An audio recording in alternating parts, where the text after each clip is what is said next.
Bien, el Banco de México dio a conocer la semana pasada las cifras definitivas para todo el año 2020 del envío de remesas familiares desde el extranjero por vía electrónica con muy diversos destinos en México. Los datos no solo son históricamente altos, sino que se explican por muy diversas razones en un año de crisis derivada del confinamiento. Y para poner en cuentas claras qué significado e impacto tienen las remesas, es que le agradezco a nuestro siguiente invitado nos distinga esta tarde. Luis Pérez Lezama es licenciado en Administración Financiera con estudios de posgrado en Finanzas Públicas, analista económico, consultor privado y de gobierno, conferencista sobre tópicos de economía y finanzas, socio fundador de Saber Think Lab, desde donde dirige los esfuerzos intelectuales de un grupo de expertos que reflexionan sobre los grandes retos globales de la economía y los mercados. Docente universitario y columnista para diversos diarios, cuenta con 20 años de experiencia dentro del sistema financiero mexicano, siempre en posiciones de alta gerencia para instituciones como casas de bolsa, bancos y retail financiero, entre otros. Maestro Luis Pérez, muy buenas tardes, muchísimo gusto saludarte en esta tu casa Cuentas Claras. Doctor Raimundo, qué gusto saludarlo y por supuesto agradeciendo la invitación para poder comunicarme con tu auditorio, tema, híjole, complicadísimo, pero también muy, muy interesante, doctor. Ya lo creo. Bueno, pues empecemos porque nos compartas la información que cotidianamente nos compartes en Twitter, sobre todo haciendo referencia a que las remesas tienen un impacto relevante en la actividad económica local, midiéndolo a través de su importancia en el Producto Interno Bruto, o bien el decrecimiento que tuvieron en el 2019 y ahora en el 2020 se incrementaron exponencialmente. Por favor.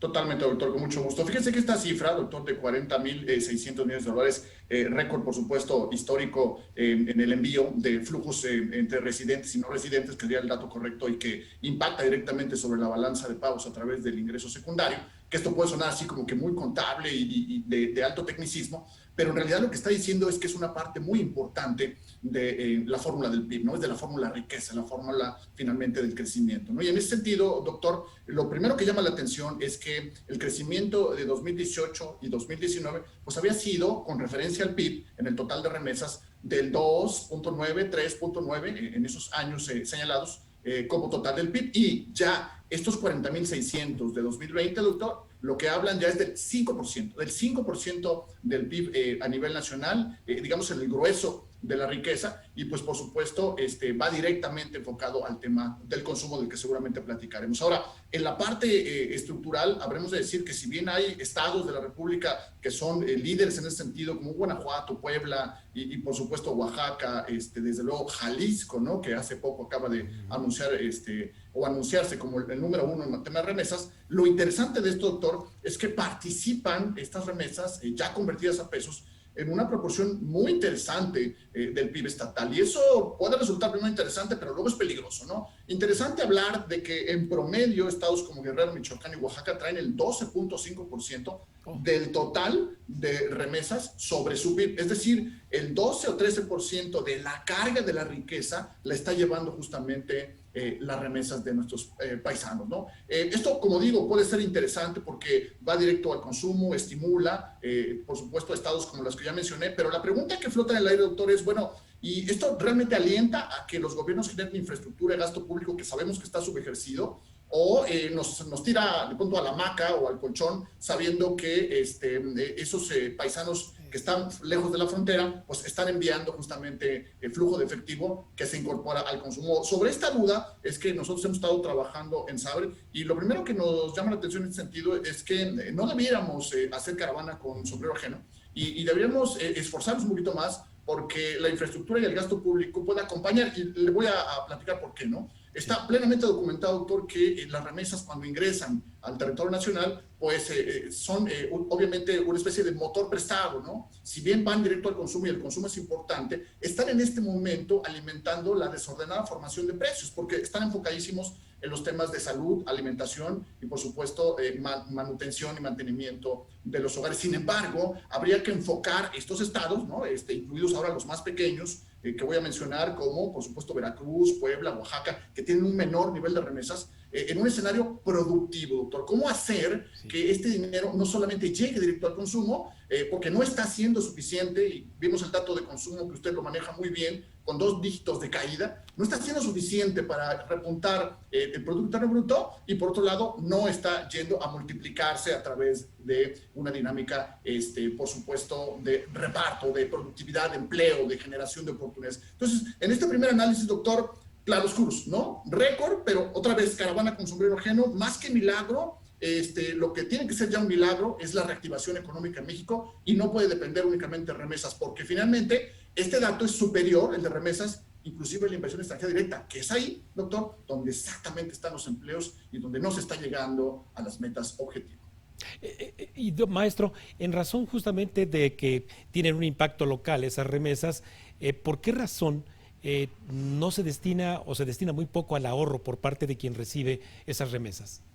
Por supuesto, la población que recibe estas remesas fundamentalmente tiene poco acceso a la bancarización, ¿no? Hay un tema de inclusión financiera antiquísimo que tenemos que revisar, pero también el ticket promedio es muy importante revisar, porque el ticket promedio explica, ¿no? ¿Qué es el ticket promedio? ¿Cuánto en promedio reciben las familias residentes de los no residentes, ¿no? Y el $363, esa es la clave, ¿no? $363 ha sido el promedio en 2020 de lo que reciben los mexicanos. En ese sentido, pues estamos hablando de unos 6,000 pesos, ¿de acuerdo? Entonces, ese importe está muy comprometido ya para aspectos de salud, porque no hay una infraestructura de respaldo, es decir, un programa de salud que apoye en este momento a quienes sufren de la enfermedad o de la crisis, ¿no? Consecuente de la falta de ingresos, del desempleo o de la pérdida de una oportunidad a través de una pyme. O sea, se conectan 3 falanges ahí. Y por supuesto, no alcanza para poner en tiempo, hablemos de dinero, ¿no? De dinero en el tiempo, para poner en tiempo, en el presente, esas deudas, esos compromisos que se vienen generando desde hace tiempo. Entonces, no hay una dispersión hacia el ahorro, porque hay un gasto comprometido, doctor. Bien, finalmente, maestro Luis Pérez, ¿qué podríamos esperar entonces para el 2021? ¿Otra vez a superar los 40,606 millones o cuál es tu pronóstico? Bueno, lo más preocupante es que esto pueda convertirse en una discusión política, o que no lleguemos a un acuerdo, ¿no? Habrá claroscuros. Fíjese, doctor, rápidamente, los 3 momentos más importantes del aumento de remesas fueron marzo, abril y diciembre, justamente los momentos en los que se autorizaron los paquetes de estímulo, ¿no? Viene un nuevo estímulo de 1.9 billones, casi el total de la economía, si no es que más de la economía mexicana, y bueno, veremos un incremento, porque esa salpicadera, ¿no? Así lo vamos a poner, es una llave abierta, alcanza para que los migrantes tengan oportunidad de enviar. Entonces, vamos a ver con ese estímulo todavía una tendencia a la alza, pero el asunto será si se acompaña, doctor, también de una infraestructura nacional, porque si no, entonces vamos a ver un doble milagro, pero eso puede llegar a un riesgo, ¿no? Que suba la remesa todavía más hacia 42, 43 mil millones de dólares, pero que baje la inversión fija bruta, como lo explicaba hace un momento nuestro invitado, o que veamos obviamente una disminución todavía más del gasto público. No hay que tirarnos a la hamaca, doctor, hay que apoyar a los migrantes. Así es. No, y vamos a estar de cerca contigo en este tema que nos compartes en tu cuenta de Twitter, quien aparece ahorita en la parte baja de la pantalla, para que nuestro auditorio te siga y estemos más al día con respecto a estos ejercicios de estadísticos que llevas a cabo en Sever. Muchísimas gracias, maestro Luis Pérez. Como siempre, esta es tu casa. Te agradezco muchísimo esta distinción. Al contrario, un saludo a todos y a cuidarnos, doctor. Usar el cubrebocas. Ya lo creo que sí, cómo no, sí, maestro Luis Pérez. Bien, bueno, pues vamos ahora con la cápsula de investigación deportivo-financiera de esta semana, en la que le compartimos el modelo de negocio y salarios en los deportes profesionales, particularmente en Estados Unidos. Un aspecto económico relevante dentro del deporte es la justa competencia entre franquicias de una liga.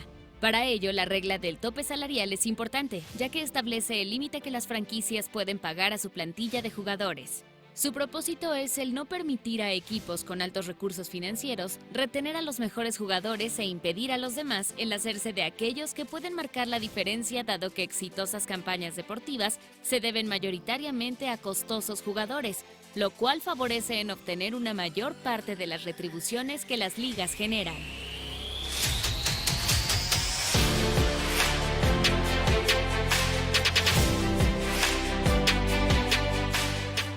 En ligas profesionales como la NFL y la National Hockey League, antes del inicio de cada temporada se establece un tope salarial. el cual es calculado con datos relacionados al ingreso proyectado que generará la liga, entre otros factores.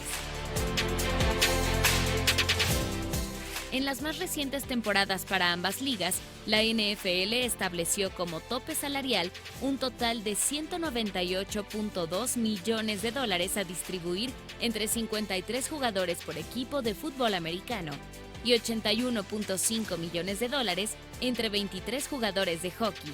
Con esta información, los equipos preparan y reacomodan sus plantillas con tal de apegarse a los lineamientos establecidos y no ser penalizados por incumplimiento, lo cual lleva incluso a intercambiar o recortar a algunos de sus jugadores estrella.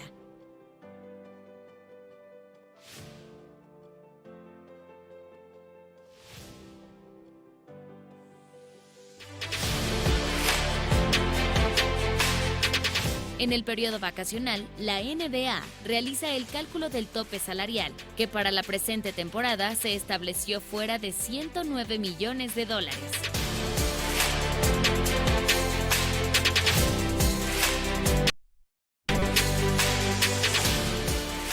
Cabe resaltar que esta liga en lo particular maneja flexiblemente el tope salarial, puesto que si se excede este monto, se debe hacer un pago como penalización denominado impuesto de lujo.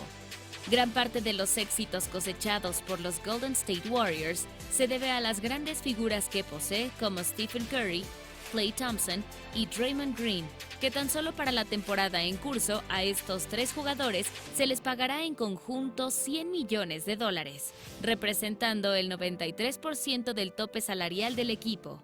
Y con el fin de mantener a sus estrellas y pagarle al resto del equipo, la franquicia está dispuesta a cubrir una exorbitante penalización que tiene un valor estimado de $137 millones.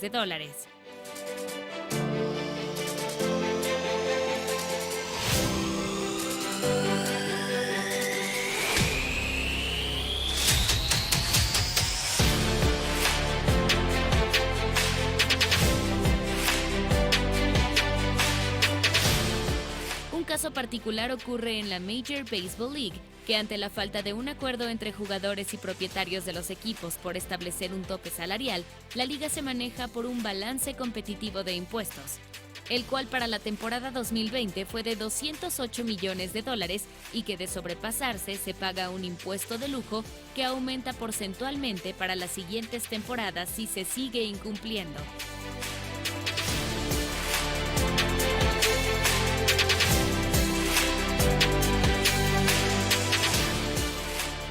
La razón de esta práctica se debe a que los jugadores buscan tener mayores ingresos con altos contratos en vez de distribuir lo que generan a la par con la liga, mostrando así la disyuntiva que hay entre la búsqueda de competencia e intereses particulares.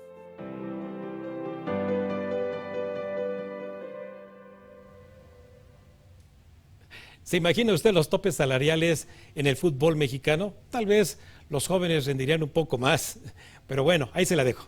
Llegamos así al final de este programa de Economía y Finanzas con cuentas claras para ustedes, agradeciendo como siempre la gentileza de su atención e invitándola a que nos ve y escuche la semana próxima con más cuentas claras. El martes en vivo y el sábado próximo en repetición a la misma hora y mismo canal, Agencia Mexiquense de Noticias 34.2.